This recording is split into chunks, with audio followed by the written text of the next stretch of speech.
Let's see. I don't see Kevin Fuel in the audience. Hopefully he'll get here in time. The NASA Earth Science Town Hall, and I saw the place packed, was going on. So anyway, we're going to get started. Apologies that there isn't a bigger crowd, but I think people will come over once the town hall and the NASA chief scientists are done talking over there.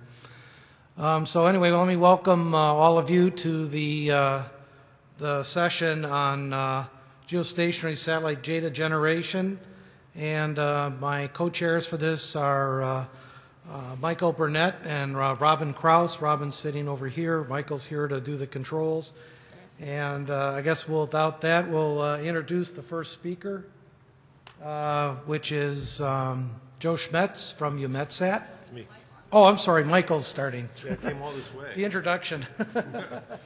All right, so Michael's going to give us an overview before we get into the individual talks. Thank you. So I welcome all of you here. Sorry we didn't get a bigger room. We asked for a bigger one, but this is the best that they could come up with.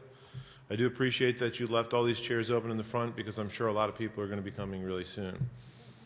What I want to do with this presentation is just introduce the session. This is the first time that we've had a geospatial data system presentation or oral session here at AGU.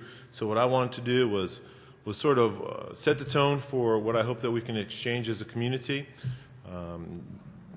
paint a picture of the challenges and the solutions that I think that we're coming up with to help the community and the world benefit from our investments. The goals, first of all, what I wanted to do is welcome you all here. I have a natural bias towards my solutions and my dialogue and my experiences will be largely from the GOES-R, the satellite system, because I work on the ground segment along with Robin. So we have a bias there, so I apologize for that, but I think it provides a good context to begin to discuss next generation geospatial data systems and their challenges. What we want to talk about in this session is sort of the things that are on the horizon. We have a very impressive set of next generation weather sensor technologies that will provide, I think, very significant benefit to mankind. That's the next slide. Providing high-level capabilities, but along with those high-level capabilities comes a set of challenges that I think that we need to make sure we're ready to meet. What I did want to talk about here is recognize some of the things that I think within the GOES-R program we're looking to achieve in terms of high value to our citizens, those people that invest in our programs. We hope to significantly improve hurricane tracking, intensity, thunderstorm, basically event prediction, so that people can make better decisions about how to save themselves, to protect themselves, their resources. We look forward, and I think we have some great demonstrations and early insight into what those capabilities offer, and that's what I want to be able to share. I went to a presentation this morning, and they talked about big data, and they talked about the 3 V's. They talked about the variety of data that we're generating nowadays, and they talked about the volume of data nowadays, and they talk about the velocity amount of data that's coming out. And indeed, within the GOES-R program and some of our geostationary programs, we're having those types of problems. Within the GOES-R, we have 3 times the spectral bands that we had in previous generation GOES systems. Now, it may not surprise anybody that means that there's 3 times the spectral density or data that's available. Now, it doesn't always have to be 1-to-1, but in the case of GOES-R, it's 1-to-1. We have 4 times the spatial resolution. With the same basic footprint, we have 4 times the spatial resolution. We also have 6 times the temporal coverage. We make observations on the Earth 6 times as frequently as previous generations. And that's a lot of multiplying. Indeed, these aren't arithmetic jumps in the volume of data and the variety of data, but I would offer that they're geometric jumps. And one of the nice clips that I stole from Greg Mann's presentation shows a little bit of data. It's not GOES-R data, obviously, but it's a simulation of what GOES-R would represent in terms of tracking a hurricane off the east coast of the United States. I think we like to talk about this as we're making a leap from standard definition TV to a high-def TV. We're having that type of growth in terms of the resolution, the density, and frankly the amount of bits that we have to move. Additionally, the velocity data, we're putting out more data, we're putting out more types of data, but we're also making it available at significantly lower latencies. within our program. We saw in some of the posters this morning, there are multiple data channels where you can get direct broadcast. The direct broadcast converts those observations into level 1B data and makes them available to on-the-ground stations on a latency somewhere along the lines of 3 to 10 seconds after the observation. It's pretty quick. Indeed, we have mechanisms now to provide other user community members access to process data that's moved up into level 2 products seconds after production. So we've tackled moving that data, generating higher order products, and making it available to the user community in very short order. And finally, we're moving to a model where all this data is archived and available for discovery and access for long-term climatology and other science needs. Along with the science, the velocity, variety, and volume problems, I think that there are other drivers that we're all facing within our missions. First of all, we're in a tight and tightening budget environment where the dollars are hard to come by, and we talk about being able to do more with less, and that's a common phrase that we've heard a million times. But we have to respond to those. We have to figure out how to do more with less, and by the way, make sure that we don't slip and make sure that our systems actually meet the launch schedules that we have. At least that's the life that we have. So we've had to try to come up with ways that we can not only deploy operational capabilities to support the nation's weather needs, but also provide ways to extend those capabilities post-launch to make sure that those systems can have higher and higher value where investments may be more readily made later after launch. Another driver that we have is the recognition that what I like to say is stovepipes get rusty. They're rusty. We're not really in environments anymore where we can build operational capabilities that are more stovepipes. We have to figure out ways to recognize that we're working within an enterprise, fitting in with those so that we leverage other systems and investments, taking advantage of some of the concepts of systems or systems or systems of systems or interfacing with other things that are more geographically dispersed with a more highly complex interfaces between our systems, knowing that we're going to provide the right responsibilities to the right organizations to make the enterprise work. So we're not doing it all. We're not building a stovepipe. We're trying to fit in with a bigger environment. And finally, I think it's important to recognize within the GOES-R program at least that while its primary mission is to support weather and weather predictions and meteorology, it's really not just about the weather anymore. We're providing mechanisms so that this data is available to a much wider audience of people with different goals. We want to provide scientists access to observations and quick, short turnaround times. And we also want to make sure that we keep that data around forever and ever. Those are the sets of drivers that we see in the GOES-R program. And I think that they're more universal. They're not just our problems. So if we have all these drivers and we have an operational system, the question is, what are we doing about them, right? But you can't necessarily say that you solve all the problems, and you can't necessarily say that we know that we've done it, but you can take some approaches.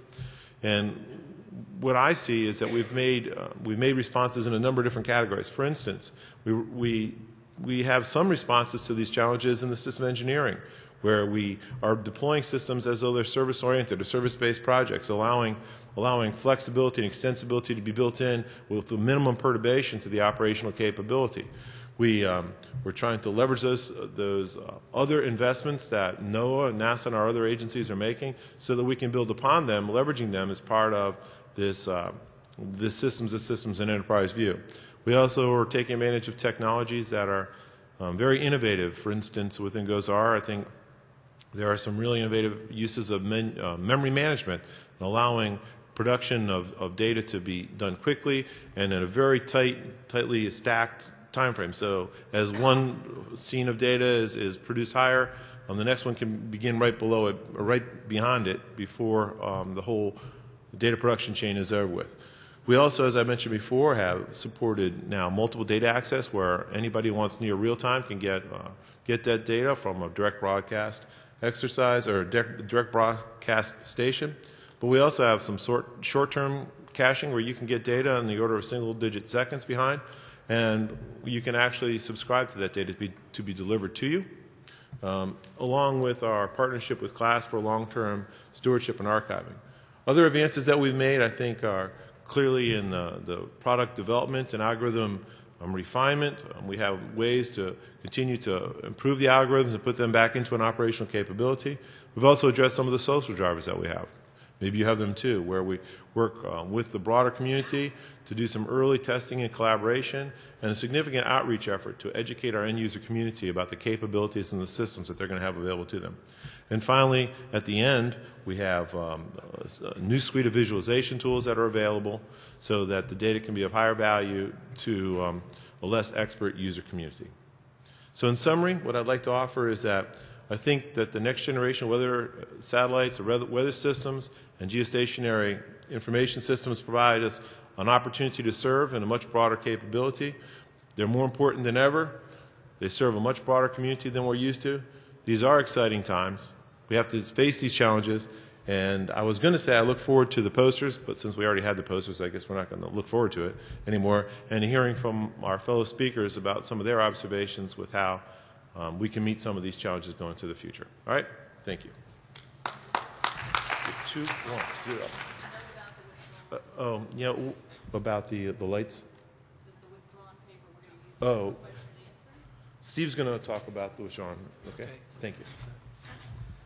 All right, thank you. We're making progress. I saw about 6 people come in since we started, so hopefully they'll keep coming. Paper number 7 by Ralph Peterson has been withdrawn. He wasn't able to attend, so we were going to allow some extra time for questions during that time. We'll go back to the earlier presenters. So let me introduce our next speaker, Satya Kalluri. He's going to talk about downlink specifications for GOES-R direct readout users, which is of great interest to the community, and some of those community are here in the room. So listen carefully. Satya?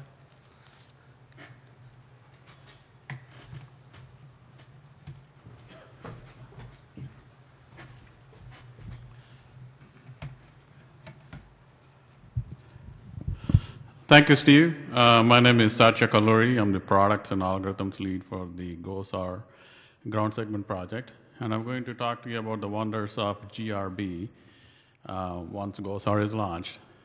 Now, as we know, GOES-R is going to be a big leap forward transitioning from NOP to GOES-R. The legacy NOP rebroadcast data as GVAR. We will not have GVAR for GOES-R. Instead, we'll have GRB, which is the GOES-R rebroadcast of all the L1B data from instruments. It will have more data. The data rate will be higher and faster. We'll have mode 3 and mode 4. Those are the 2 modes, data generating modes. In mode 4, the data comes in at 5 minutes for a full disk and MISO, and for mode 3, you'll have full disk, MISO, and CONUS. GRB will have full set of level 1B data. This includes data from all 6 GOES-R instruments, including ABI. You'll require a new antenna. You need new hardware, software. Essentially, you need to upgrade your ground system. We also have a shift in the central frequency for GRB from 1685.7 to 1686.6 megahertz. And the signal is going to be in dual circular polarized format, unlike the current GVAR. You'll be essentially going from 2.11 megabits to 31 megabits per second, which is 15 times more the data. Here are a table that sort of highlights the differences between GVAR and GRB. As I mentioned, GVAR has 30 minutes, and GRB is 5 minutes and 15 minutes, depending upon which mode we are operating in. For GVAR, we have rapid scan, super rapid scan. The data size, the resolution is going to be much bigger for GRB. GVAR has no polarization. For GRB, we'll have dual circular polarized. As I mentioned, there's a change in the frequency. There is going to be 15 times the more data rate. The antenna coverage has not changed. GVAR has only data from imager and sounder, whereas for GRB, we'll have data from all the instruments. When we say all the instruments, the current GVAR data does not include any measurements from space pointing instruments. but we will do have data from SEIS, EXIS, and SUVI and magnetometer for GRB. We'll also have GLM data, which is another Earth pointing instrument besides ABI in GRB as well.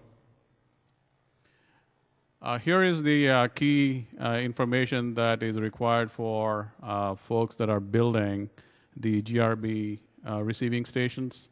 The data rate, as I mentioned, is 30 megabits.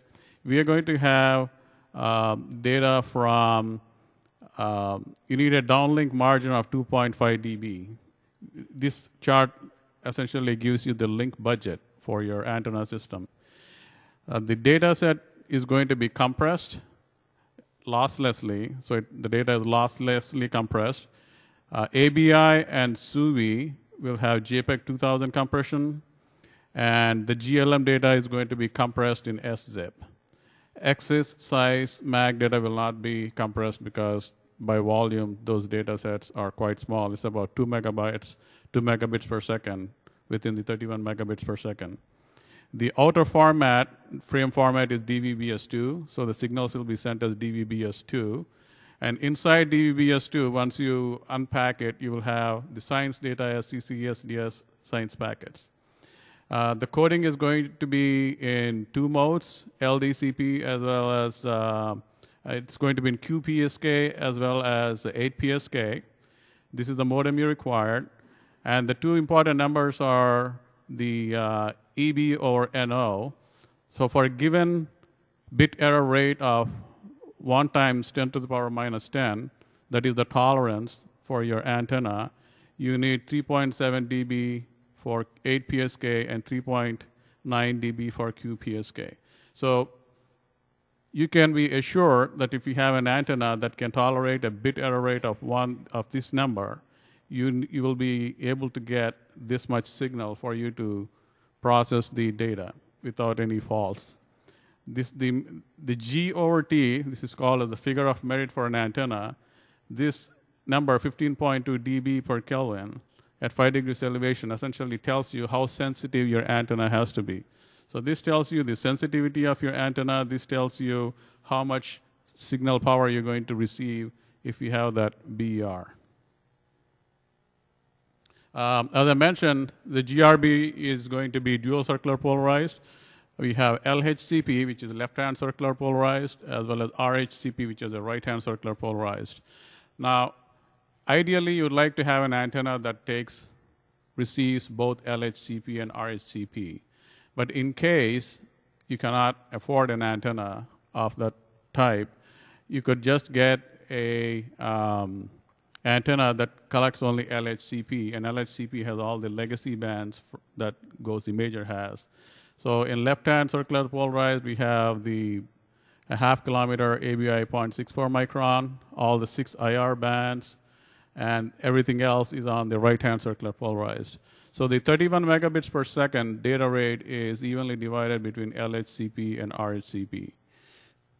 So the feed horn can capture both or one, and if you want one, you can just get LHCP for the crucial ABI bands only.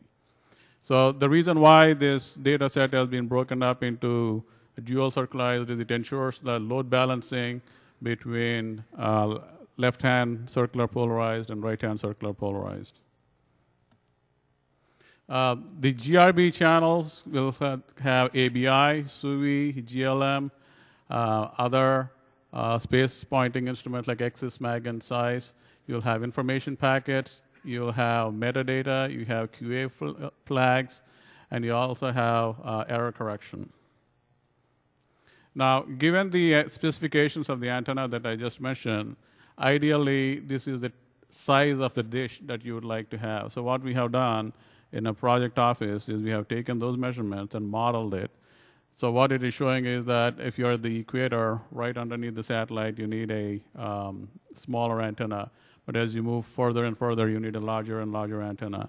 The numbers also take into account here things like rain attenuation and atmospheric attenuation. We have two wonderful documents that we have published on the web. One is the downlink specification documents for users. The other one is the product user's guide. The downlink specification describes the characteristics of the antenna that you need. The second volume tells you the format of the GRB data itself. Though both these documents are published on our webpage, there's the URL for you to go grab them if you're interested. The GRB data set, once it comes down, as I said, it is DVBS2, and inside DVBS2, the science data itself is in CCSDS packets. For each data in the CCSDS packets has an app ID that tells you what the payload data is. You have the IPDU header, which is the Inter-Network Processing Data Unit. This is like the TCP IP header. And once you take the CCSDS packet, you have the primary header, you have the secondary header that tells you what type of data you have. You have to extract it based on app ID. You have some metadata in it. And then the science data itself is in GRB data payload services here. You also have CRC, which is the redundancy check to make sure that the data is received properly. Once you have the data, then the process is quite simple. You go look at each app ID and separate them by ABI, by GLM, size, SUVI, depending upon the app ID. Then you make sure that the data set has been received correctly based on the error coding and error checks that you have, and you write it to a file, to a one single file per band or per instrument, and then move on and keep on doing that for every CCSDS packet that you got. Now, to help the users, especially the vendor community ready, we also have, we're building GRB simulators. The purpose is to test on-site the ingest and data handling systems, that is the field terminals. These are transportable. I'll show you in the next slide what you can have. You can put in any type of data in binary, JPEG, PNG, or proxy data. We plan on populating the simulators with some proxy data that looks like GOES-R, and out comes CCSDS packets in DVBS2 format with both types of encoding and two types of modulation. Essentially, what you get is the same signal that you get from the GOES-R in space, except you'll get it at intermediate frequency instead of the base frequency.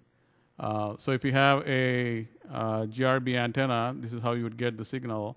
But since we will not have the spacecraft up and running in the next year or so, we will have the simulators that allows the users to prepare and test their ground system equipment. This is how the GRB simulators looks like. Essentially, it is what we call as the space-to-ground hardware equipment. You have, this is what the rear of the panel looks like. It's a RT Logic decoder box. We have, comes in two cases, case 1 and case 2. This is how it looks like once it is assembled at your place. There's a console that allows you to input data, set in commands, and things like that. It has wheels. It is fully portable. In summary, the GRB data allows distribution of L1B data to users in real time. The current GVAR users need to upgrade their equipment if they want to receive GRB. The link specifications and the product format for CCSDS have been published. Keep coming to our webpage. We'll have more updates as the simulators are delivered to us by our prime contractor, Harris. And we're going to post more information on our webpage as to how you can sign up and get one of the simulators. Questions? Thank you. Do you have time for questions? Are there any questions in the audience?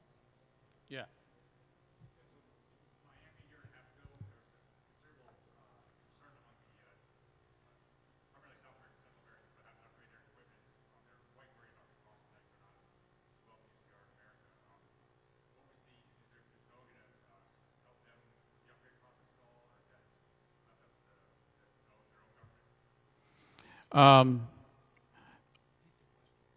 The question was, is NOAA going to help the South American users upgrade their equipment?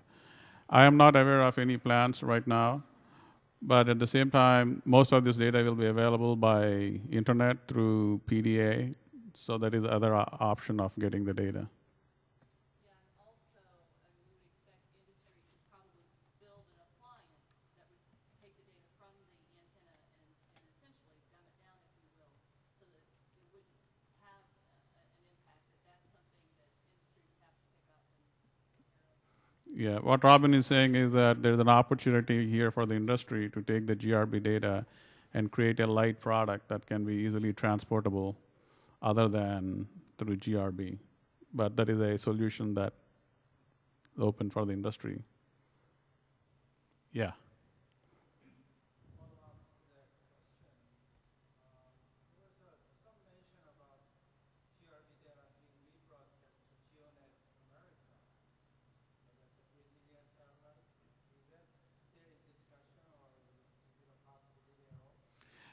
It's still under discussion. I don't think NOAA has made any decision on GeoNetcast, whether we need to provide the data light through GeoNetcast.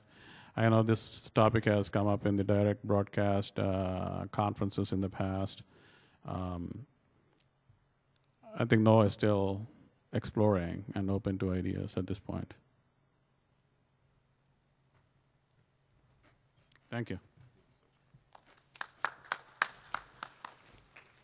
All right, thank you, Satya. Our next speaker is Toshi Kurino from JMA. He's going to talk about future plans and recent activities for the Japanese follow-on geostationary meteorological satellite, Himawari 8 and 9. Toshi?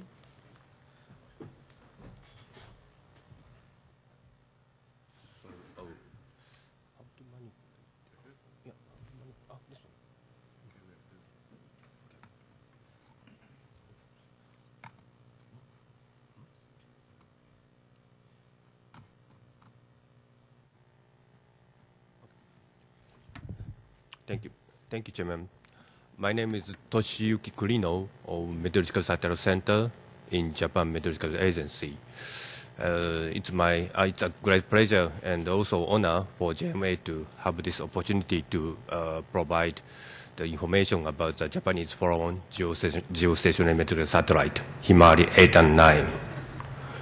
So, this is the contents of my talk is as follows. After reviewing the brief history of the Japanese geostationary meteorological satellite nicknamed Himawari, I'd like to talk about the status of the follow-on satellite, Himawari 8 and 9, and also the enhanced products developed for Himawari 8 and 9. The history, back to 1978, it was an epoch-making year for satellite meteorology because of the first JMA started the first geostationary meteorological satellite of Japan, GMS, consisting of the global geos array, global coverage, with 5 geostationary satellites, 3 from US, the SMS2 and GOES-1, the GOES-2, and 1 from Europe, Meteosat 1, contributing to first Gulf Global Experiment, FGGE, by archiving global dataset. So since then, JMA continued to operate the geostationary meteorological satellite. From GMS to GMS5, those are spin-stabilized satellites, and MTSat-1 now and MTSat-2, those are 3-axis stabilized satellites. So this is the configuration of the operational meteorological satellites as of July 2010. As you can see, there's about 20 geos in geostationary orbit, and especially in Asian regions, the JMA operated 2 geosatellites, MSat-1 now and 2, and China, Korea, and India, and also Russia operated their own geostationary satellite. It's too crowded. So I'd like to talk about the status of the follow-on satellites, Himawari 8 and 9. So this is the schedule. We are now here, and JMA planned to launch Himalaya 8 in 2014 and begin its operation in 2015. The launch of Himalaya 9 for in-orbit standby is also scheduled in 2016. Himalaya 8 and 9 will be in operation around 140 degrees east, covering the East Asia and the Western Pacific region until 2028. So this is the balance of the Himalaya 8 and 9. As you can see, that there's a huge imager named HI, Advanced Himawari Imager, on board. This is the only instrument on board, excepting the small sensor named Space Environment Data Acquisition Monitor, SEDA. And please remember that the HI for Himalaya 8 and 9 and ABI for GOES-R are twins, because of the same vendor, ITT, provides those two images. And this is the specification of the Himalaya 8 and 9 imager. And the difference of the HI and ABI is we have the green channel in a visible band, and as a result, we can produce the RGB composited full color image every 10 minutes. But we don't have the 1.3 micron for GOES-R and ABI. And this is a sequence of Himalaya 9 HI observation in 10 minutes time frame. During the full disk scanning, there are a couple of sectored images obtained at the same time. For example, over Japan every 2.5 minutes, and the special region of typhoon monitoring that's every 2.5 minutes, and the small striped regions every 30 seconds.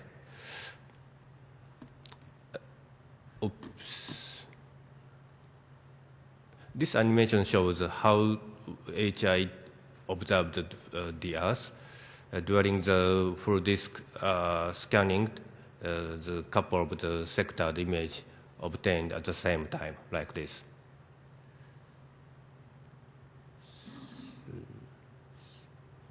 Okay. So this is a GOES-R baseline and option 2 product summary.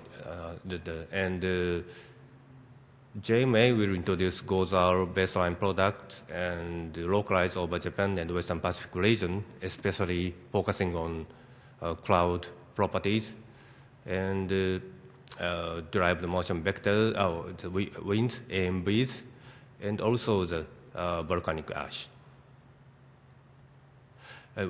We're sorry, we don't have the lightning detector, so we cannot produce such a kind of product. And I'll show you the example of the full color image from Himalaya 9. This is a simulated image from Himalaya 9 full color image. And this is a comparison of the simulated with the real full color image from the NPPBS image received at the JMA-MSC. I think that the difference of the color due to the difference of the response function of the NPPBS and Himalaya 9 HI. The solid line just shows the Himalaya 9 visible band spectral response function, and the dotted line shows the NPPBS.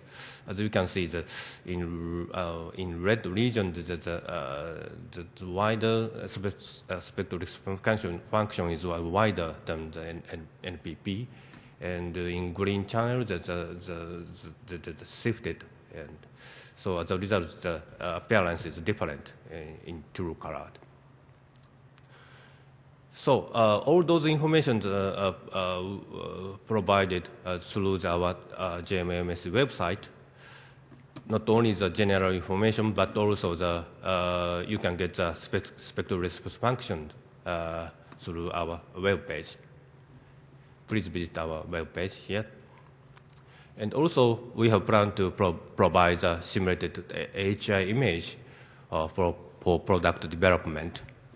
based on the our JMA's global spectrum model and with the radiation transfer code with the R-star produced such a kind of the simulation image.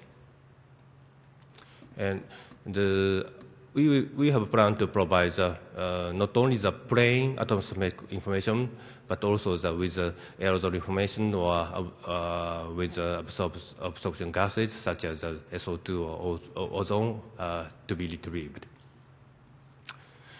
And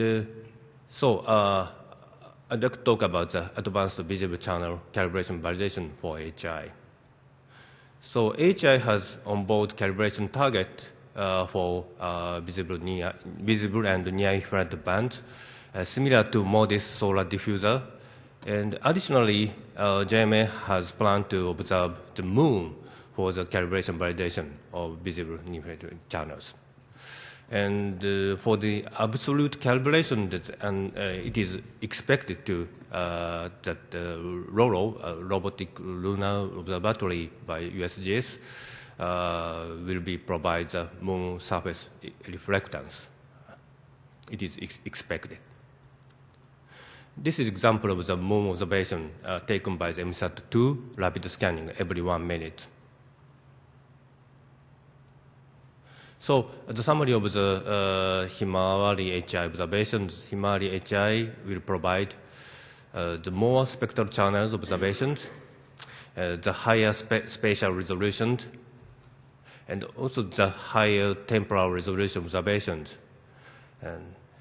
And JMA will produce new and or enhanced products from Himawari 9 in collaboration with NONESDIS and UMESAT in the framework of the CGMS.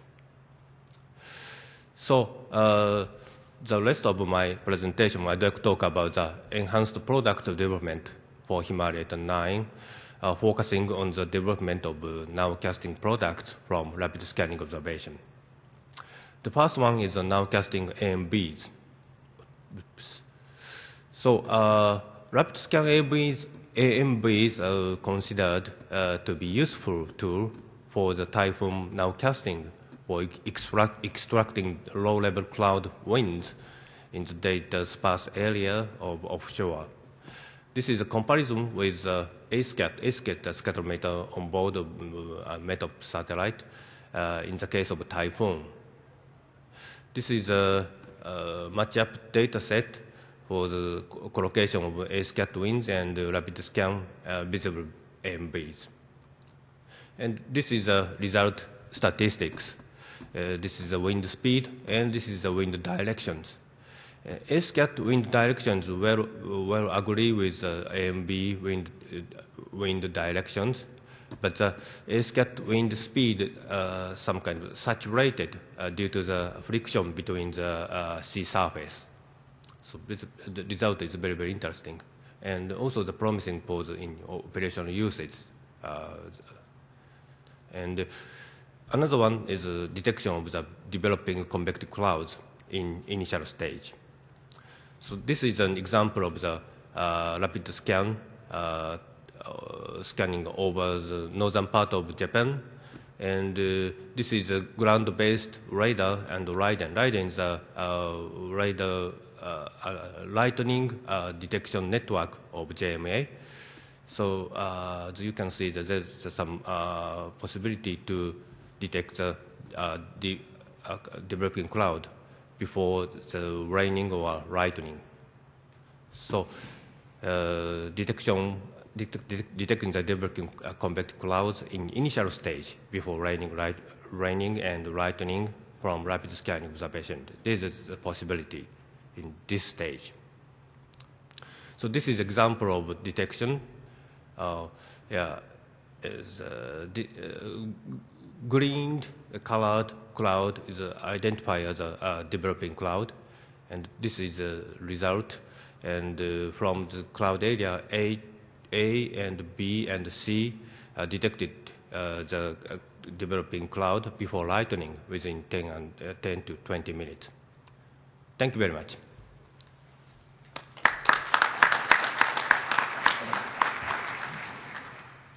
couple minutes for questions. Yep. Sachin? How do you plan on distributing the data and products? Oh, yeah, very good question. That JMA has a plan to data dissemination, some kind of integration with the internet, and also using the commercial telecommunication satellite. And baseline dataset. Baseline means the same dataset as a Meteosat, only the 5 channel and only the same resolution and the same format. We will disseminate through the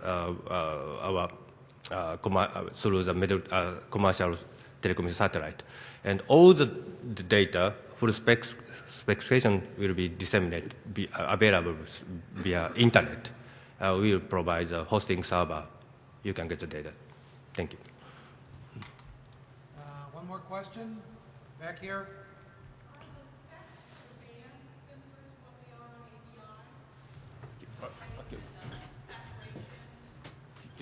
Are the specifications of the bands similar to ABI? Oh, yes, thank you. Exactly the same because of the specification the same, excepting the one, as I mentioned, the visible channel, green channel, and we don't have the 1.3, but the specification is the same. All right. Thank you.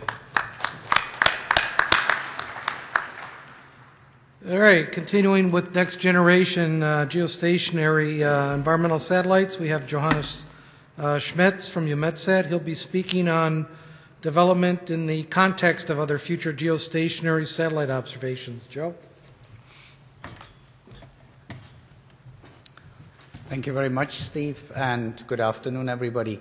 Yeah, I would like to continue what Toshi Korino already has presented. So I talk about our plans for the next generation of Meteosat satellite. We call it third generation. Our first generation was also launched in the same year as the first Himawari satellite in 1977. And also address specifically with examples the cooperation on the products and the joint development towards products.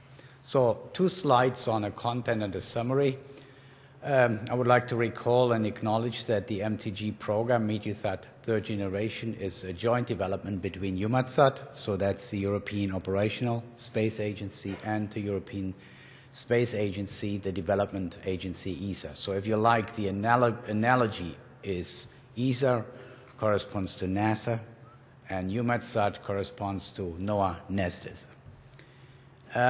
ESA develops the MTG imager and the MTG sounder protoflight satellites, so that's really a development thing, that's purely ESA.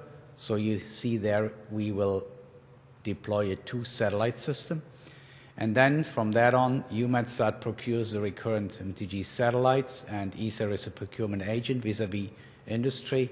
And then our job starts. We operate the satellites, we deliver the data and products, mainly for nowcasting, numerical weather prediction, but also for climate services, so reprocessing of the data, archiving, that's all our job. And then a very important thing is what I say at the bottom there, satellite application facilities. We have 26 member states in Europe, and we have distributed the operational activities on the user side, so production of products all over Europe, and they are directly involved, directly embedded in the operations of the data. That's quite important. First launch is foreseen for the imaging satellite in 2018. We continue with the summary.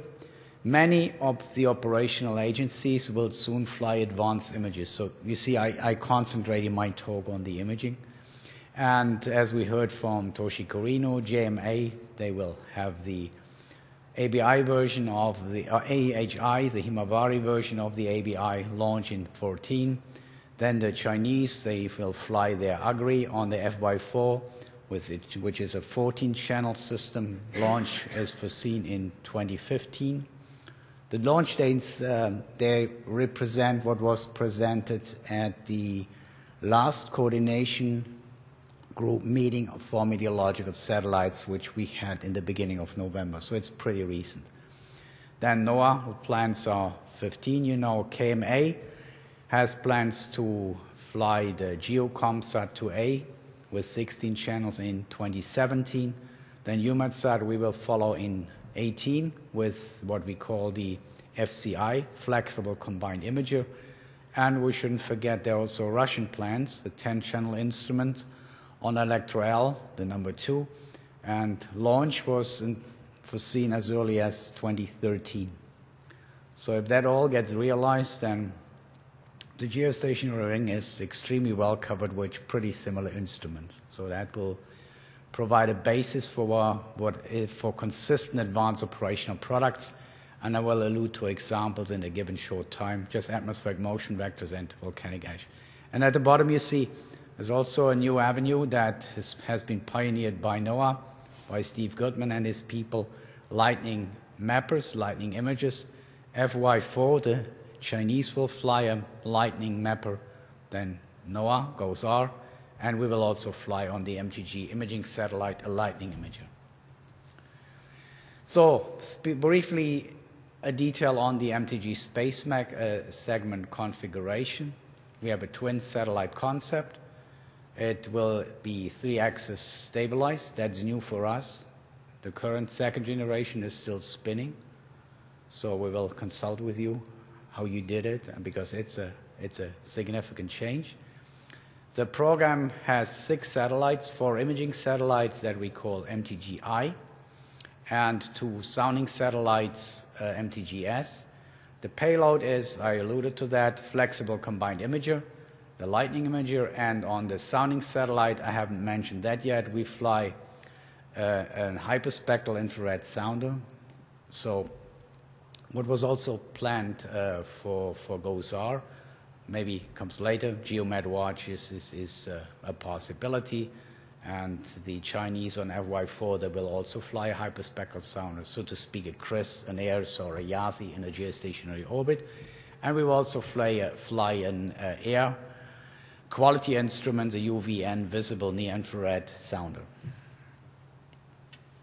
So this is how it looks like, the full deployment. We will have 2 imaging satellites. You remember there are 4 imaging satellites, so we will have 2 in parallel. One we have full deployment of the system, one doing the full disk scans and one doing the rapid scans, a quarter of a scan.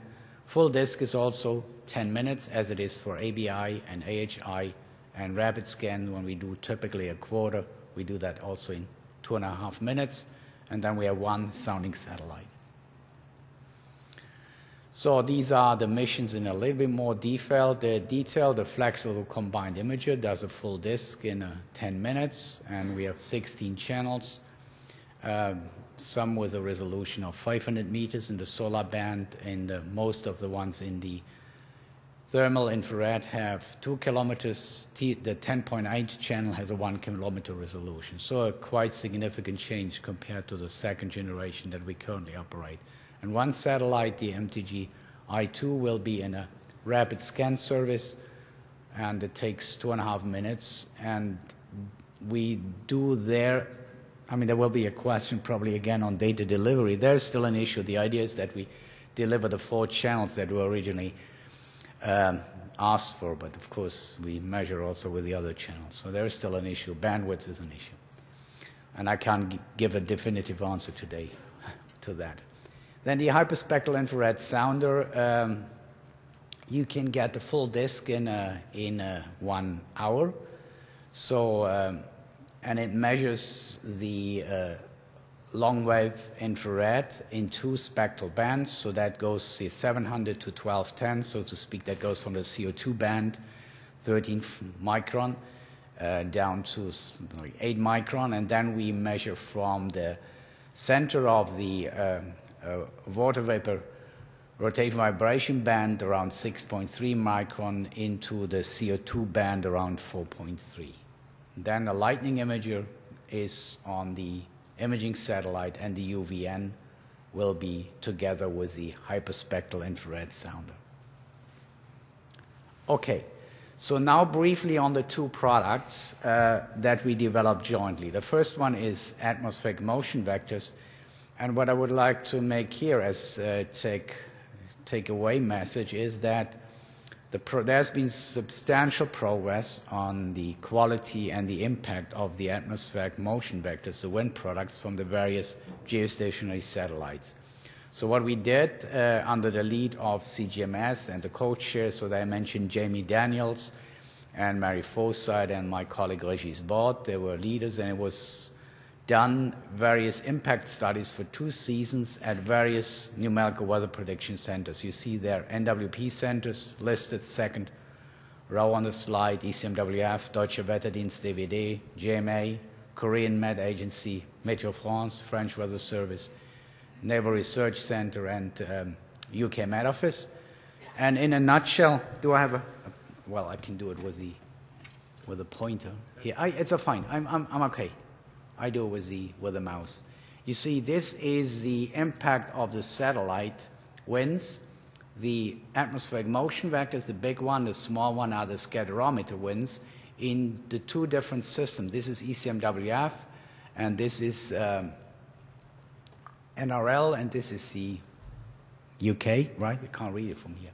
And what you see, it's pretty consistent, all positive. It's what is used is the adjoint technique, forecast sensitivity to observations is calculated over 24 hours, and it's a combined system. So it's not like the OSEs where you do data denial.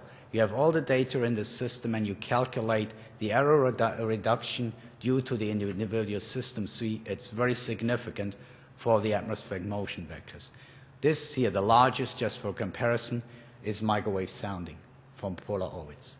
So the development that has taken place has made substantial impact, and with the new imaging satellites, that's the take-home message, there is big substantial to do even better. And what I mean there in particular is that the development that for the AMVs is coordinated for now nearly 20 years in the International Winds Working Group of CGMS. And as I said, this coordinated development and sharing of progress has led to improved impact on numerical weather prediction, as I showed in the previous slide. And with the common imaging satellites that we're going to fly in the coming years, there's a large potential to improve, in particular, the following points. Common methods for height assignment of traces of the clouds. That's always critical. And then we will all fly same channels, similar channels, so we can use water vapor intercept for cirrus height assignment CO2 slicing. And thanks to the better spatial resolution, we can do high density winds, for instance, for nowcasting applications. Another example I would like to mention, and Toshi Corino mentioned that also, it's volcanic ash. That was triggered recently when we had the volcanic ash from Eyjafjallajökull, the Icelandic volcano, and it came pretty much to a standstill of European air traffic, which I always love to say that. I live very close to Frankfurt Airport. It was so quiet. It was kind of nice. Anyway, it was the downside prevailed. So that triggered a strong interest in volcanic ash monitoring in a consistent way. And the proposal we are working currently on is to WMO and ICAO to work on a consistent advanced volcanic ash product. And JMA, EUMETSAT, and NOAA, we have made a corresponding proposal to the recent coordination group for meteorological satellites.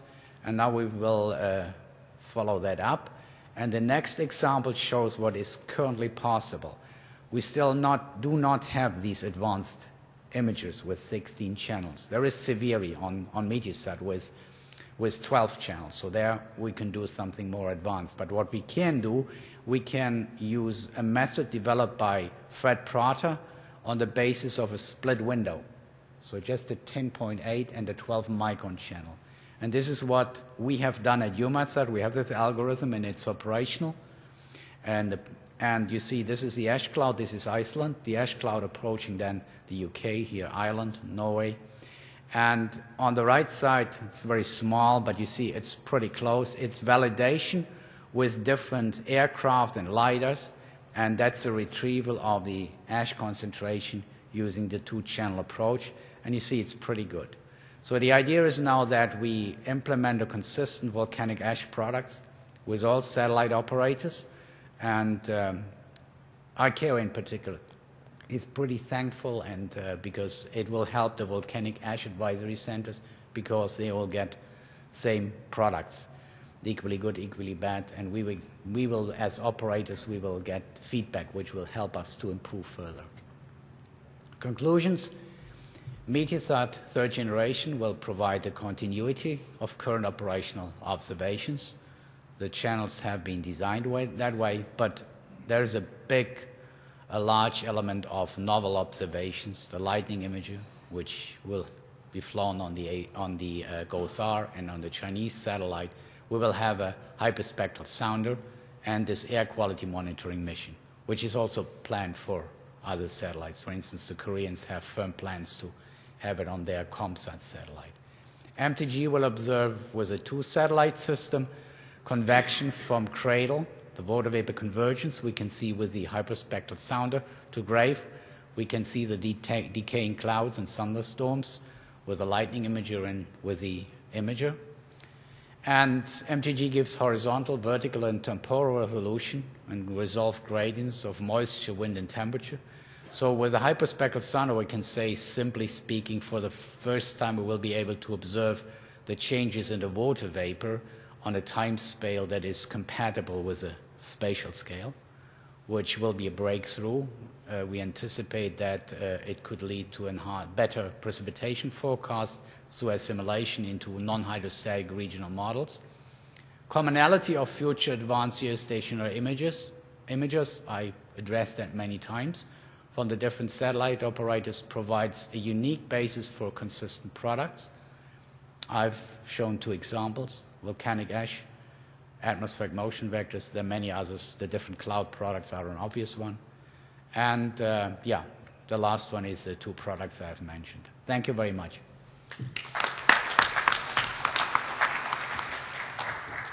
We have time for questions for Joe.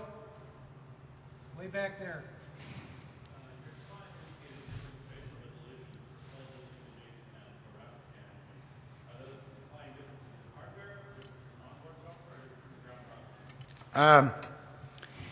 The channels that are primarily used for the rapid scan happen to have the higher spatial resolution. So that's the same then for the full disk scanning. So we have for the 0.6 and the 2.2, we have that 500 meter resolution. Yeah. One more.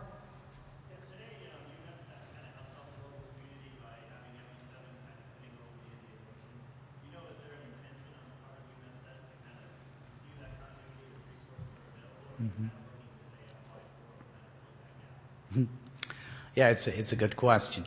What I can say, we will continue with Meteosat 7. That's for the coming years, so that's decided. But the rest, I mean, you have to expect that. First of all, everything works well on our side. We always need two satellites over Europe and Africa.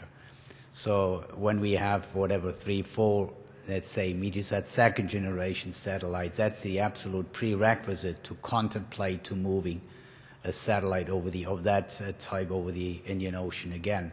However, the major answer I could give is, given the advances that are being that are expected from our Asian partners, I think there are good chances that they could fill that gap with an advanced satellite. Let's thank Joe again. All right, our next speaker is Dean Pesnell. Dean is the project scientist for the SDO mission. His talk will be on the Solar Dynamics Observatory after almost 3 years in geostationary orbit. Dean.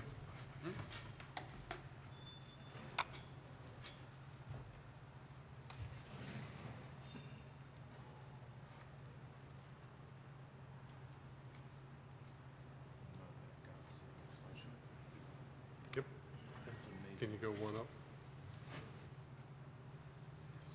You can. Thank you. Okay. Thanks for inviting me to give this talk. I'm not going to talk about the future. I'm going to talk about what we're doing right now. But first I have to correct my title.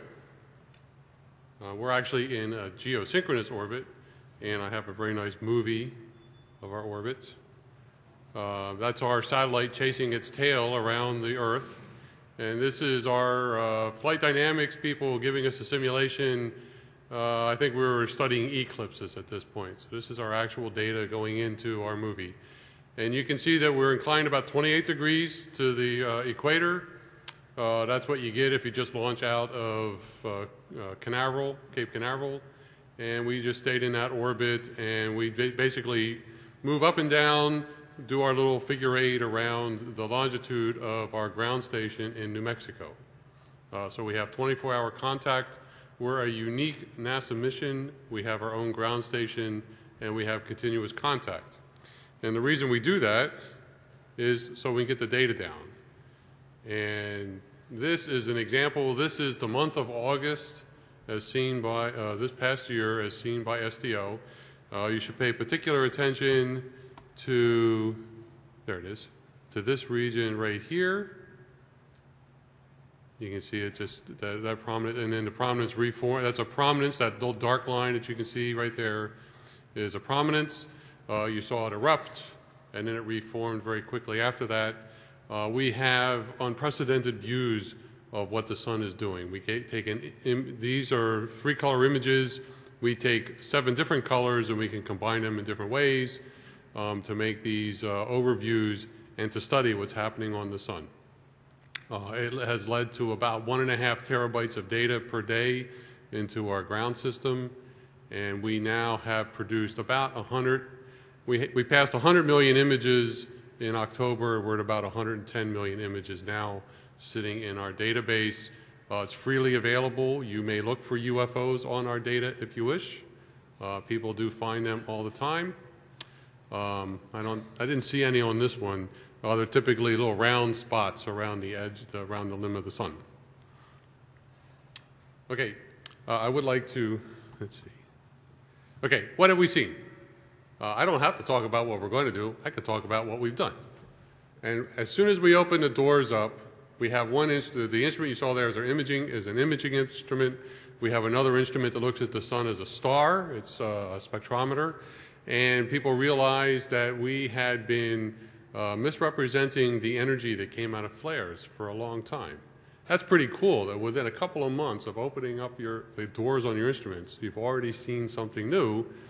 We continue to look at these flares. There's a question as to whether this solar cycle is different than all others, and that means that we're looking at a new type of flare. But Rachel has given us this little table where she now has come up with a flare categorization that includes the new late phase flares that she was working on.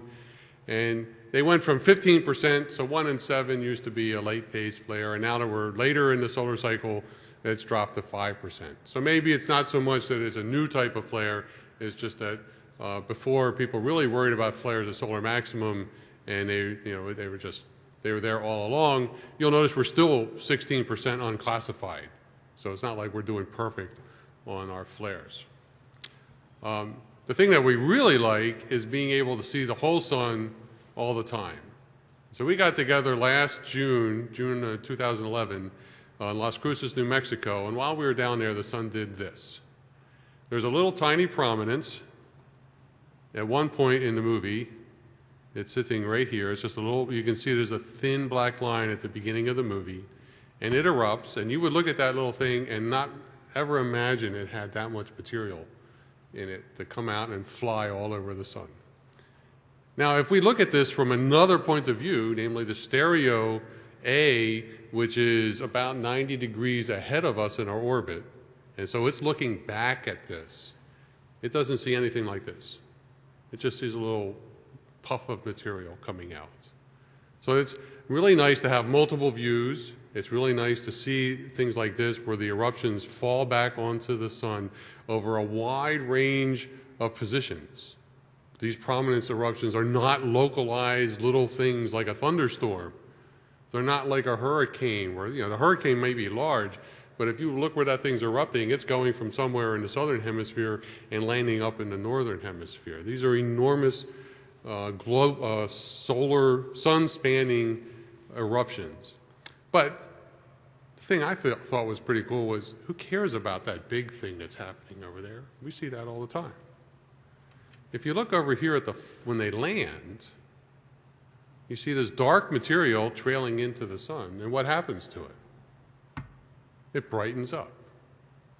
So this temperature, this thing really doesn't, oh, that's the way I have to do. I have to hit the bottom. The orange, or red, is at about 50,000 Kelvin. That's the temperature of the material we're looking at. This lovely color over here is about 1,000,000 Kelvin. So this is considerably hotter stuff than this. But if you look at the little footprints, you can see that they both brighten up. I blew up the 1,000,000. So here they look like tadpoles flying in. This is material from that eruption. It went up off the surface. It cruised up above the surface for a while. Now it's coming down a magnetic field line and headed towards the surface. And the first illustration was this guy here, but I really like the one, it was this guy here. But I really like this one here because you can see it moving in. Okay, so here's your test. You're all engineers or you're scientists. If I see something dark against a bright sky, that means it is cooler or hotter than the material that's behind it. It's cooler. So if I see a dark spot moving in front of a bright thing, it's cooler. If I saw it bright, it would be, Kirchhoff's laws. That means we're looking at cool material moving across the disk of the sun, and when it hits the surface, it brightens up. Now, it brightens up, I don't think it goes up to 1,000,000 Kelvin. That's pretty impressive that something that's basically just moving along here, right here, when it hits, it goes instantly to 1,000,000 Kelvin. But let's just wait one more second and go look at something else. We've seen something else from SDO we didn't expect at all. We've seen so far 2 sun-grazing comets go by SDO. The reason we would never expect to see these is comets are, they may look impressive and quite large in the atmosphere, in the solar system, but they're actually these little things that are smaller in this room. And so against the disk of the sun, there's nothing very impressive to look at. But that doesn't mean we don't try. And so here's our second. The first one's really hard to see, so I skipped that one. This one's a little bit easier to see. Everybody can see the comet, right? Let's see. So if I go down, there we go. It's this thing that goes passing through right here. Okay, so once again, this is about 1,000,000 degree material, and we can see this comet going through. Now, a comet, when it gets to the sun, is at about 300 to 400 Kelvin. It's been using evaporative cooling. It basically is sweating in the presence of the sunlight, and that keeps the surface at about, sir? What is the time it takes to cross it? So what time scale? Oh, this is about 10, 15 minutes.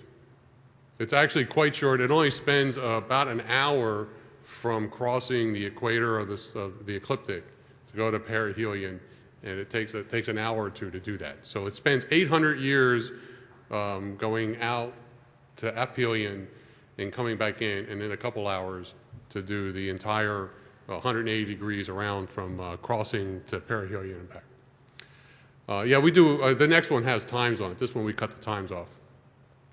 That's coming off at 400 Kelvin, and yet here it is glowing in a channel that measures something at 1,000,000. We think that actually what's happening is this is heating up. It's at a couple 100,000. It's on its way to becoming 1,000,000, and it's emitting in a line that we didn't think would ever happen. It's measuring a temperature of a couple 100,000 in a channel we designed for 1,000,000. So we didn't worry about it. It's a contaminant line, but it just happens that we can really see it quite nicely in here. The amazing thing about Lovejoy is it came out the other side. We've seen almost 3,000 of these comets with the SOHO LASCO coronagraph that's been out in space for 15 years or so, and we had never seen one of these comets go all the way around. We've seen them go behind the occulter disk of the coronagraph, and basically they just disappear. They evaporate as they go around the sun. This is Comet Lovejoy. It was actually big enough to make it around to the other side, and we had the stabilization back on for the spacecraft, and so we can actually look in this bit of this little blue box that I drew this. This wasn't there when I started looking. I drew, and if you put that and measure the length, the lifetime of that material, and I have a graph. And so here's the brightness in that box with the background that was there before the comet got there, subtracted off. And if you measure the lifetime of that material, it's taking about 42 minutes to disappear in the solar corona. So we have answered a couple of questions. The first one was, why is there a tail? Because we never expected to see one. It hadn't even come up. Why is it bright in these EUV channels? These are 171 angstroms, 304 angstroms. These are, moderately hot channels, but we now understand that, and we had talks on that earlier this week. Now we're working on what determines the lifetime of that material. Is it the height that it's deposited at? Is it the local magnetic field, or whatever? And we think that that's also why the tadpoles get bright. It's the heating sequence. The cold material goes in, and as it heats up, it happens to be able to emit in lines that normally aren't seen in the AIA channels, but happen to be good enough, to be bright enough because of that striking the surface. And if you'd like to hear a little bit more about this, or the other points of view, there's a whole session on these things this afternoon.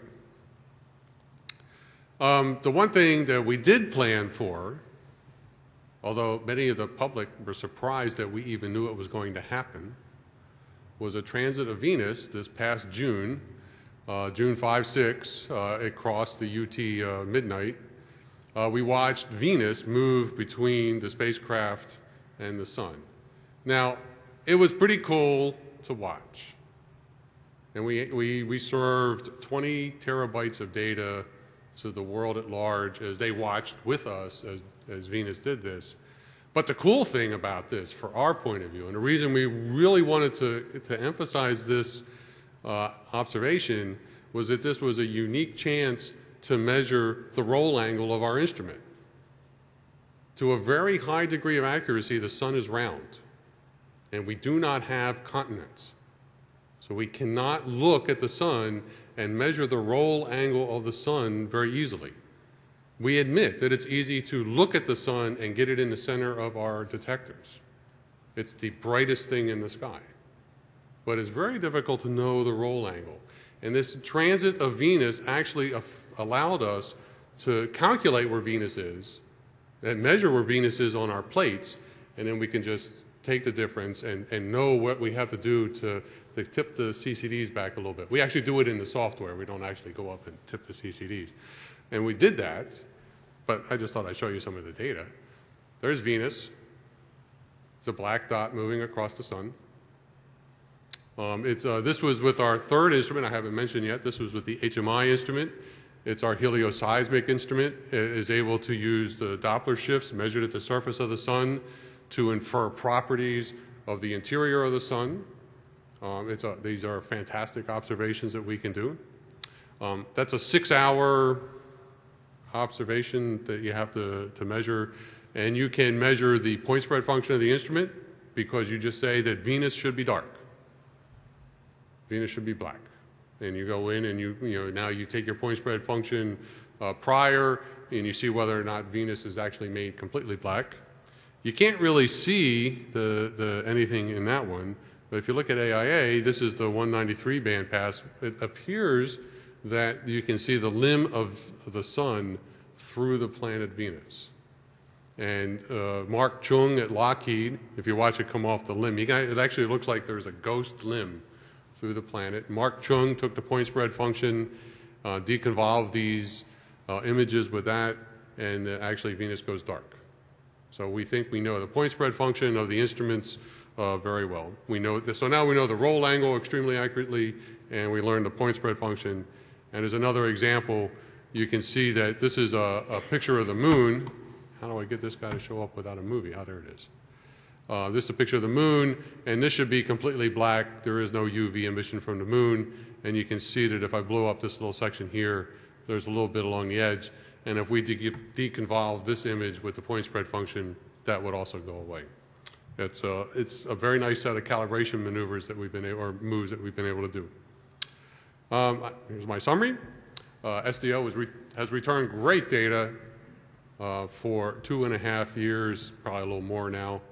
Minimum mission success, one of the NASA milestones, was reached July 1st, 2012. All the instruments were working, and we lasted long enough. We have stored 100 million images as of October 2012, and it's about 3 million images a month. We've seen a whole bunch of erupting prominences. We've got 2 comets. We've got all kinds of nice stuff in the magnetic field. It's just been a great satellite to work with. We also have been learning. We are a science-oriented organization, and we actually have to run everything. We run the ground station. We have to man it. There has to be something happening 24 hours a day, every day. It's been a real challenge to keep all the bits in place, but it's been running great. It's been a great group of people to work with, and so thanks for letting me talk about it.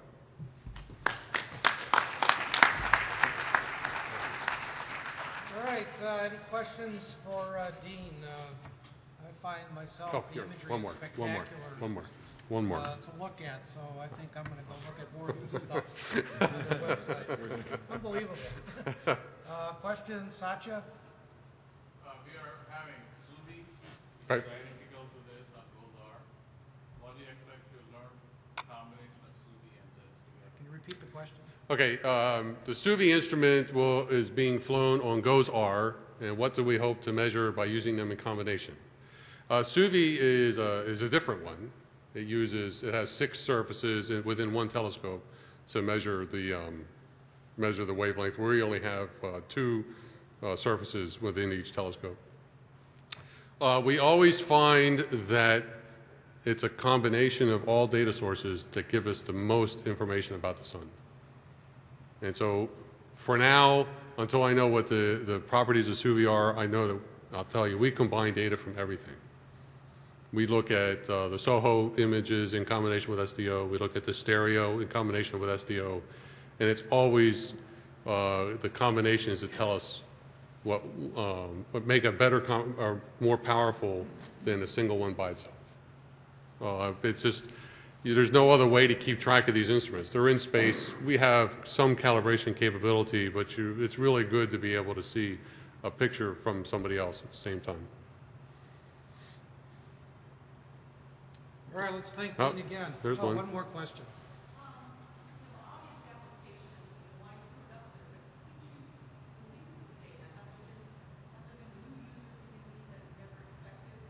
Yes, the UFOs. Actually, we have the solar community is actually quite proud of the way we share our data. And we have a parallel effort that's called HelioViewer that allows access to a fairly naive public to look at solar images. And there's a thing called coronal cavities. None of the things I showed I could really find a coronal cavity, but they basically are a little round disk that's dark. And for the life of me, it looks like an interstellar spacecraft with a reef, and it has kind of a dark prominence material going down to the surface. And so it looks like an interstellar spacecraft on a refueling mission. And so people are constantly looking for these, and they use the HelioViewer as the place to access our data because they can make movies, they can share it amongst themselves. It's a very good tool for doing that. So if you would like to look at our data, helioviewer.org is an excellent place to start. I don't think you're seeing UFOs. They also look for iridium flashes. You know what an iridium flash is.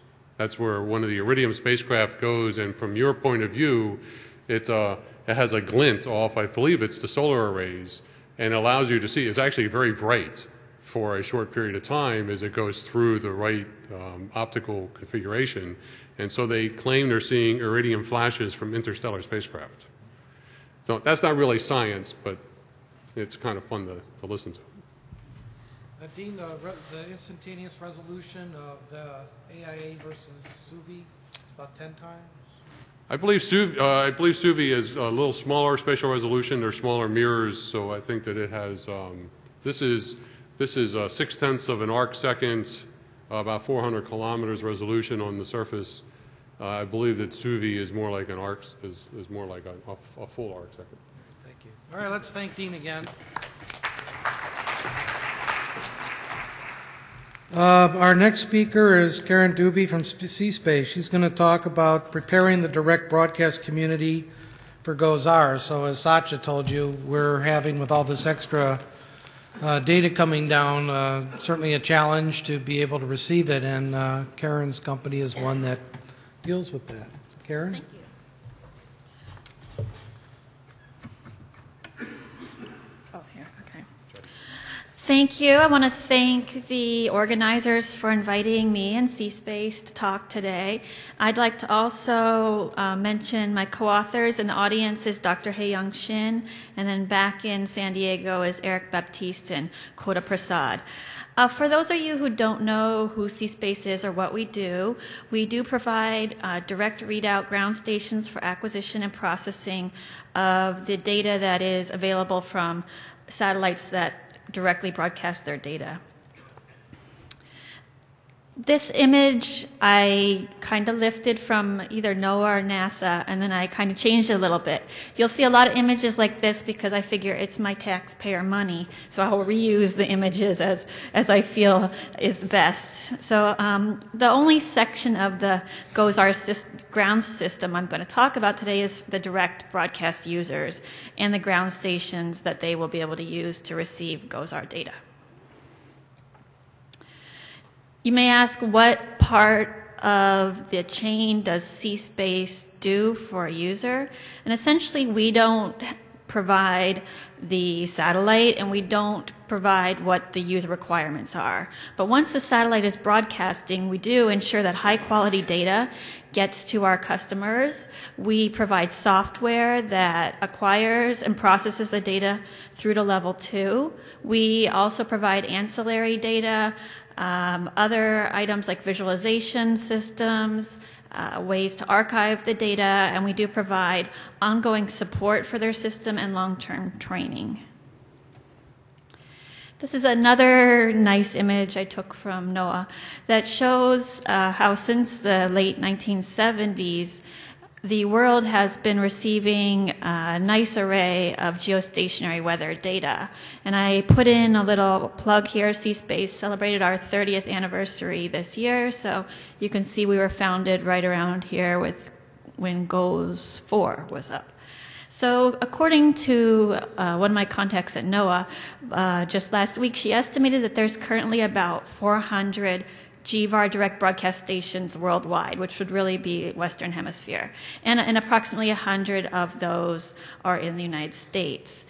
Pretty much anybody outside of the United States who is receiving GOES data is a direct broadcast user, and that includes the governmental meteorological agencies. So Canada, anybody, any of the countries in Latin America, their official agencies are direct broadcast users. Here's a nice image that shows what everybody's been talking about, how the increase in data from the ABI, from the GOES imager is going to be so great. So in the time that GOES-P imager can take a 5th disk, GOES-R ABI will be taking a full disk. So ABI is covering the Earth 5 times faster than the current imager and with about 3 times more channels. So there's 2 scan modes that it may take data in, and one is mode 3 with a 15-minute cycle including 1 full disk, 3 CONUS, and some smaller sections. The other option is this mode 4, scan mode 4, which will have a full disk every 5 minutes. Another way to visualize this is the GOES-R has approximately 2,700% more data than GOES-P, and you can see that's almost all contained within the ABI versus the old GOES imager. Last year, BAMS, the Bulletin of American Meteorological Society, asked Hae Young and I to write a paper on the amount of data that the direct broadcast community is seeing. So besides the geostationary satellites such as GOES, MSG, MTSat comms, we have the newly launched SOMI NPP, we have Aquaterra, FY3 from China. So there's just a lot of satellites up there, and everybody's receiving so much data. How can we make sure that we're receiving it all, and how do we even use it all in real time? And one of the conclusions we came to is that direct broadcast still has a place, and people still need it. If you're in the United States, we're very lucky. We have very good internet connection. But there's still a lot of places in South America, Latin America, that the internet is not going to be good enough for them to receive GOES-R ABI data. Some of them still can't receive GVAR data via the internet because their infrastructure is not good enough. So for an operational user, they still are going to need a direct broadcast system. This is an image I got from, I think, the GOES-R office. I think it was from Vanessa Griffith. And it's showing here the slowest and the fastest of who's going to receive the GRB data. And right up here, fastest is the direct broadcast community. You can see that this is estimated to be faster than the National Weather Service will be receiving it. And down here at the slowest will be the class. Now, class, from what I've heard talking to different people, will not be fast enough for operational users. And that does not even take into account what I was just talking about, the internet speed of even being able to get the data. And at the 2011 GOES user conference, Vanessa Griffith, who used to be with the GOES-R office, said, if you want to get GRB data in real time, you need to get a GRB receive system. And the reason is even though there is a path here that NOAA will be distributing the data in near real time, that path will not be open to pretty much anybody but the National Weather Service, DoD, other government entities. So it's kind of confusing when NOAA talks about their users and who their users are, but they're all pretty much NOAA U.S. government. Other people are not users in this GAS PDA. From whenever I've asked them, they said there is no path for them. So this path is going to be too slow for an operational user. So this slide, I knew that Satya would show the slide, so I graded out. And I just wanted to bring it up because the summary is that nobody who has a current GOES GVAR station will be able to use their station to receive GRB. So everybody will need pretty much a complete new system. The systems that we are going to offer are going to be the same, except for there's going to be 3 different size dishes that we will choose for the customer based on their location. So you can see here, it's the same chart you've been seeing, but with the other lines removed, with just the sizes we're going to offer. So you can see that if GOES-R becomes GOES West, as currently it is proposed to be, that maybe only part of Hawaii can use a 3.7 meter dish. Currently, 3.7 meter dish is what we give to almost everybody for the GOES GVAR. In GOES East, there will be some people that could use the same size dish, but every other part of the station will pretty much be different. So a direct broadcast terminal that we're going to offer is going to have these main components. It's going to have an antenna with one of the 3 size dishes that I just discussed. It's going to receive the data with a dual circularly polarized feed, and then it's going to send that data to the DVB-S2 receivers, one with the left-hand circular polarization and one with the right hand. And then it's going to go through the acquisition computer, which is going to demultiplex the data and send it to our high-powered processing computer, which will process the data through to level 2. A little more about our processing computer is we've named it T-Rex. It's the same one that we're currently offering for the SOMI NPP VIRS data. And what it will do is meet the requirement of scan mode 4. And scan mode 4, that would be a full disk being taken every 5 minutes. And so our requirement is then to be able to process all products through to level 2 within 5 minutes before the next pass is ready to be processed. So we just had the experience of supplying ground stations for a new mission to all of our users who wanted the SOMI NPP data. And some things we learned are that we were able to use the CSPP package from University of Wisconsin, which was available to everybody in the direct broadcast community. And that has all the algorithms in one package that we could then integrate into our software, which is called TerraScan.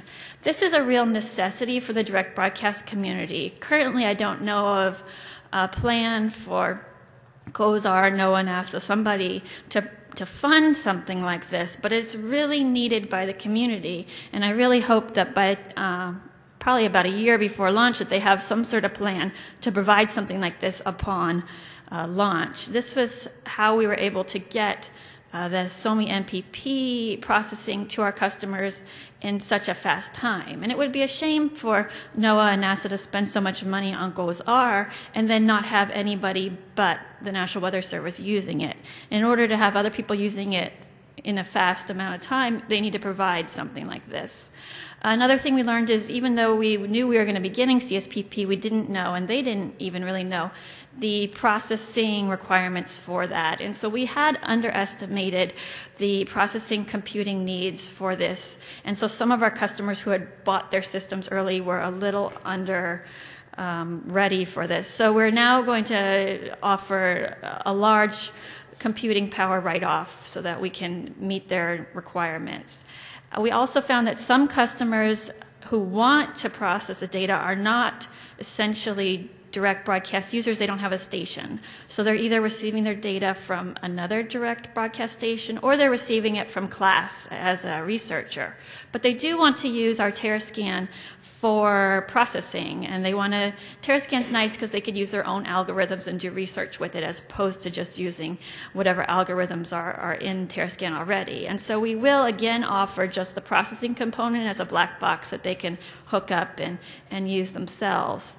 We also found that we need to be really clear of when the customers will be able to get level 2 products. We thought we explained to them that NOAA would be rolling them out over 18 to 36 months, but this was not clear to a lot of customers who tried to give us the requirement that we provide level 2 products to them before even NOAA is. So we're going to try to be more clear of when they can expect these type of products. We've also found that it's good to keep a good communication link between us and the government so that we can let the government know what the direct broadcast community needs. And we also had planned for NPP about 3 years in advance, but we found we need to plan 4 years in advance because our customers need ROM pricing, rough pricing within about 4 years. Here's the image that you've seen before, maybe not today, of all the GOES launch dates. And over here is our schedule, the 4 years out from launch. So 4 years ahead in 2011, we started providing rough order of magnitude quotes to customers so they could put it in their budgets. And this year, we were able to finalize our rough offerings once the downlink specs were given by the GOES-R office. Next year, we plan to identify the suppliers of all our major components, such as the receivers and the dish. We also plan to check out the simulator from the GOES-R office next year and test out our system at our office. And we expect to do our first installations in 2014. And then upon launch, the people we've already installed, we can just give them a software upgrade with the algorithms or whatever's been provided to us during that time. And then the simulators, you've already heard from Satya a little bit about them, but we've been in contact for the last couple of years with the GOES-R office, and we have plans when they have the schedule for checkout to sign up and check one out. And this will be very useful for us because it'll allow us to test out some of our ingest, and we're excited for this, so thank you for that. And I just want to say thank you from everybody at C-Space at our 30th anniversary celebration, and feel free to send me questions at this email, and if you want to, afterwards I have some flyers on our GOES-R ground station offering. Thank you.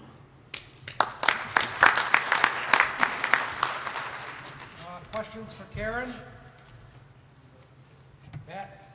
How does the price change for your customers based on Dish is going to be one of the largest factors in price. So unfortunately, even though the receiver is now a DVB-S2 receiver, which will be cheaper, having to get like a 6-meter antenna is going to be much more money than they're saving on the receiver.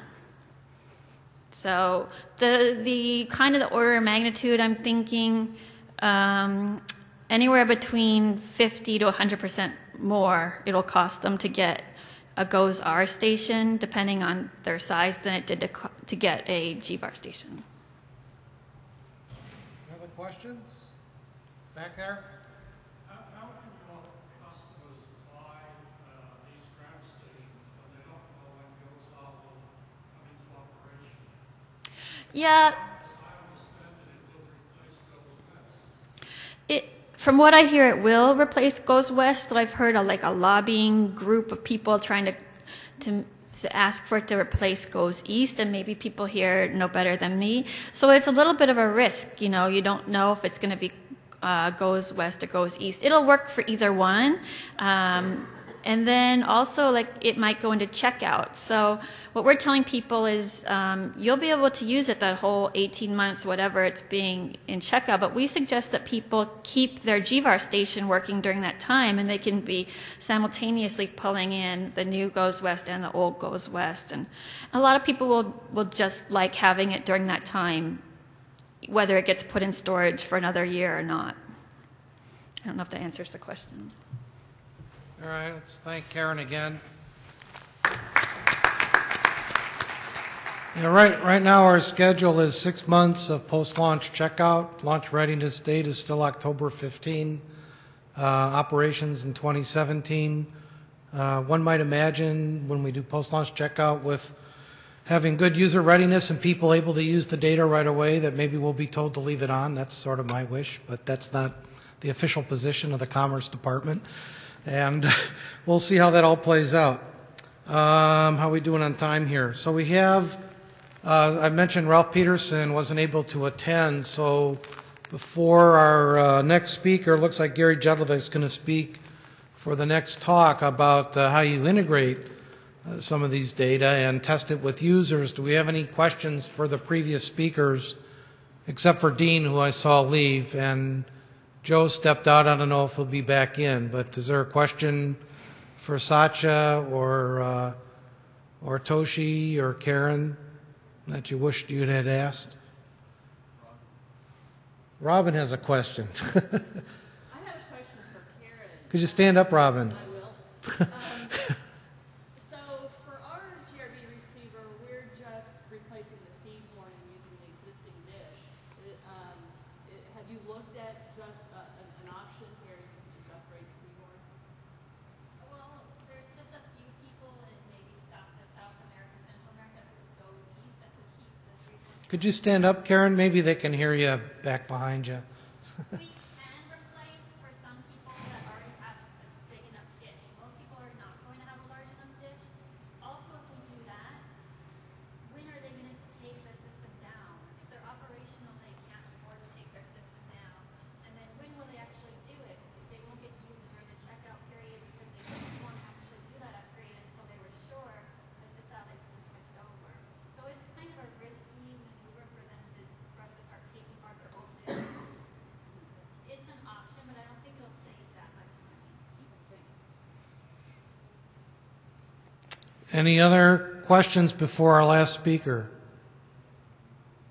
All right, well, so we're going to close the session with Gary Jedlovic from NASA Marshall Space Center, and he's going to speak to us about NASA Sport. There goes our activities in support of product development, management, and training. Gary.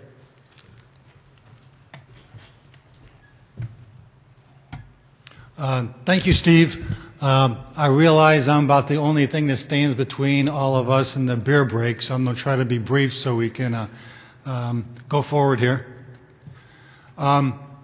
As far as a little background information, the Short-Term Prediction Research and Transition Center has been transitioning unique NASA research and observational data to the operational weather community for over 10 years now to showed the utility of the NASA observations to improve short-term weather forecasts on a regional and local scale. Our paradigm that has been fairly successful involves trying to link NASA products to forecast challenges or problems that the operational weather community faces, and then to work with the end user to develop a solution to that forecast problem using the NASA data and transition it into their decision support system so they can use those new products or solutions along with all the other tools and capabilities and data that they currently have, and then conduct an assessment on the impact of the use of NASA data to improve those forecast challenges. We currently work with a number of Weather Service forecast offices around the country to show the utility of the NASA data, and in many cases the NASA data are precursor instruments or capabilities for those that are going to be operational on NOAA satellites in the future. So they really serve as a risk reduction and preparing the end user community for the NOAA operational sensors like those on GOES-R in the future. And that's also why NOAA has partnered with us over the last few years to demonstrate the utility of future GOES-R capabilities through their GOES-R Proving Ground activities, drawing upon some of the experience and strengths of the sport program, as well as other groups in the community at the University of Wisconsin, SIMS, Colorado State with CIRA, and a number of other groups that are GOES-R Proving Ground partners around the country.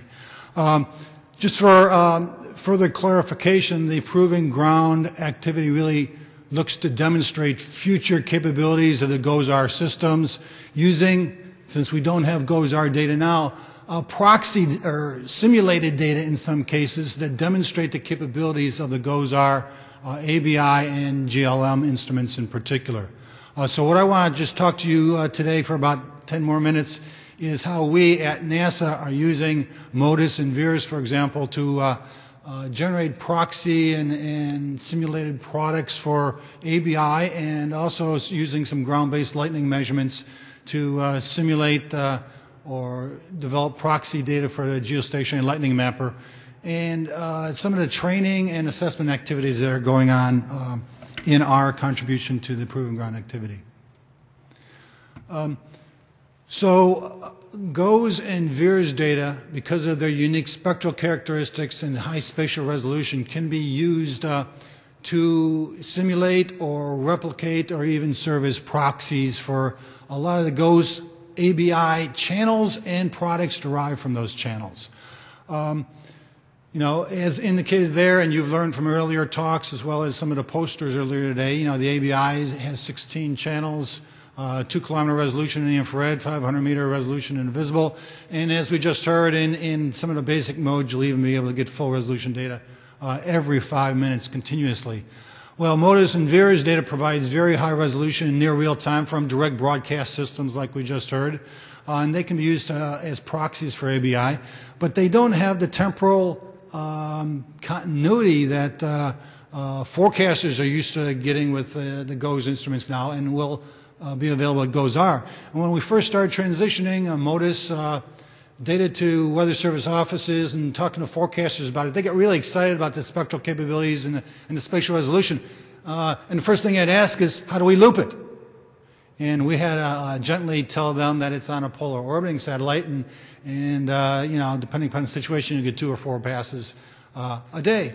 But in order to address that problem, what we have done is generate GOES-POSE hybrid product, where we generate loops of GOES imagery, and when we have either MODIS or, in this case, VIRS data, at that time of the geostationary satellite imagery, we substitute the higher resolution MODIS or VIRS data for the GOES and generate a loop like you see there on the top at various times, which is composed of either GOES and a swath of MODIS, or then just GOES and GOES and MODIS again, and even VIRS. And if I can step through this in a loop, and you look at the data on the right-hand side, there's a GOES-only image and another GOES-only image.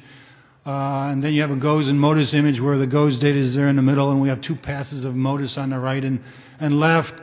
and go through, and then the last one is just an example in this brief loop of VIIRS data being superimposed where the GOES data was. And when forecasters animate this and then zoom in on it, they see at the various times when the VIIRS or MODIS data is available, they see the advantages of the higher spatial resolution that will be provided by the GOES-R ABI instrument. So they can get an example or operational usage in advance of the launch of GOES-R. And we do this for a number of different basic channels, visible infrared and water vapor imagery in particular. I mentioned that we conduct assessments. We involved in the last year or so 8 of the National Weather Service forecast offices that we deal with in an assessment of this hybrid product in visible infrared and water vapor channels. Throughout we conducted assessment for 4 weeks involving these Weather Service offices, and they gave us a lot of feedback on these hybrid products and how they would be useful. And the one example there in the top from an application from Albuquerque, New Mexico, using the shortwave infrared channel to look at hot spots on the ground. On the left is the GOES image, and on the right is the MODIS hybrid image that would be in a loop for the Weather Service office. And you can see in the dark areas much more detailed and resolution of the fire and hot spots on the ground. And that was certainly relevant out there in New Mexico, because when you get rain on top of that, you create these mudslides and washout areas like you see in the blow-up image on the right. So the forecasters, just in this very simple example, found it quite useful. And my bottom bullet there says that we had a lot of different feedback from surveys from these forecasters involved in this assessment. And the forecasters involved, virtually all of them, found this type of product, the higher resolution data, quite useful, where they would recommend it to their peers and told their peers, i.e. other forecasters in the Weather Service offices, about these products. And as a result of this 4-week-long investigation, virtually a large majority of the forecasters found these types of imagery quite useful to improve their decision-making process. In addition to the spatial resolution, the GOES-R ABI will have some additional spectral channels that allow for some unique products to be developed. You probably all heard about composite imagery, or RGB composites, which combine three individual channels or channel combinations into a single image that adds more value than any one of those single channels alone. What I've shown here on the right is what Sport's been doing for a while with MODIS, where we take a MODIS water vapor difference image and a water vapor mid-tropospheric image and the ozone channel from MODIS to create what's called an air mass RGB channel that shows variations in the green colors of deep layers of warm, moist air associated with the orange and reds of drier stratospheric air.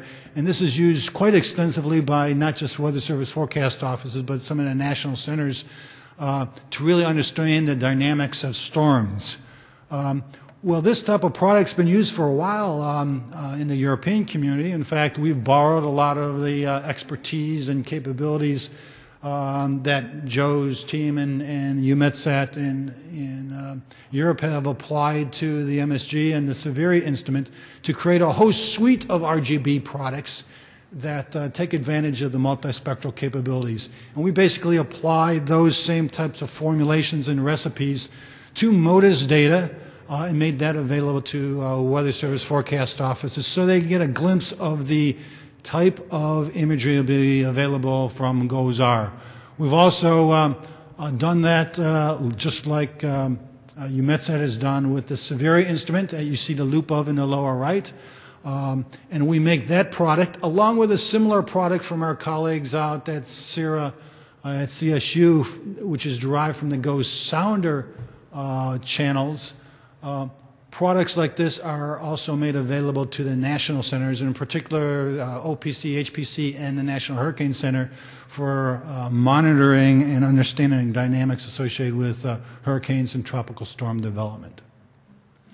On I'm going to skip this, but this just kind of shows an example of the mechanics of putting these RGB products together.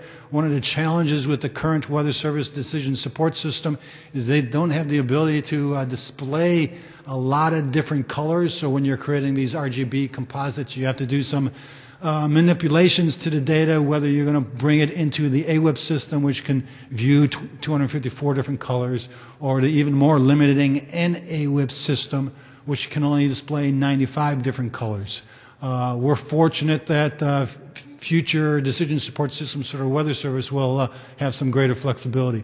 I'm going to skip for the sake of time a couple of these charts in here and show some more examples and talk a little bit about the strengths of using the AWIPS 2, the next generation decision support system, which is slowly being migrated to the Weather Service forecast offices for RGB product generation.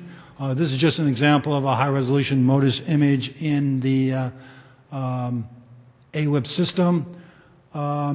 With GOES with the current GOES, there's a number of different channels that are available, and because of the limitations of AWIPS, we generate all the RGB products outside of their decision support system and bring the refined product into their decision support system.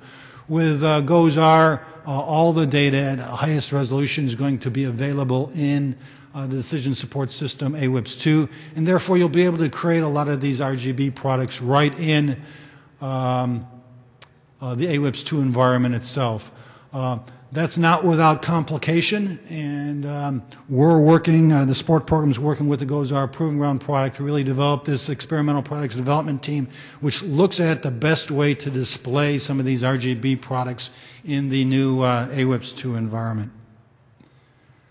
All of you know about the exciting capabilities that are going to be offered by the geostationary lightning mapper on the GOES-R satellite. As Steve well knows, and all of you have heard from your other sources as well, the GLM is an optical sensor that has a lot of heritage in existing polar orbiting satellite sensors to detect lightning around the world and from geostationary orbit for the particular hemisphere. 8 to 10 kilometer nominal resolution from the GLM. What we're doing in sports is using a lot of ground-based lightning detection networks to come up with pseudo or proxy type data sets for what might be seen by GLM to expose forecasters to the type of products that they will have from GOES-R in real time to look at lightning safety issues and also severe weather. And just show a few examples of that. But first of all, total lightning is a very important parameter because from most storms, most of the lightning is intercloud lightning and not cloud-to-ground lightning that a lot of the ground-based networks measure. And the graph on the right is just one of many studies that have shown that in most cases, virtually 90% of the lightning that comes from storms is intercloud lightning and not cloud to ground. So it is really useful to measure total lightning like GLM will see as well. And so therefore we use these ground-based networks to really look at the total lightning and understand how it can be used by forecasters in their environment. So the importance of total lightning really is multifold, both for lightning safety associated with active weather events, but also for severe weather. Lightning flash rate for the most part is associated with the strength of the updraft. As the lightning flash rate increases, the updraft grows stronger, and vice versa. As the flash rate decreases, the downdraft is, or the strength of the storm is weakening.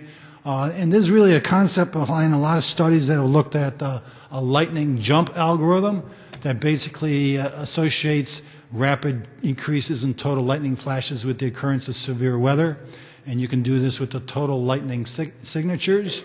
So really it's a tool that will be used along with radar data and other observations to look at the occurrence of severe weather and even give forecasters some lead time, more lead time than they normally have for issuing severe weather warnings.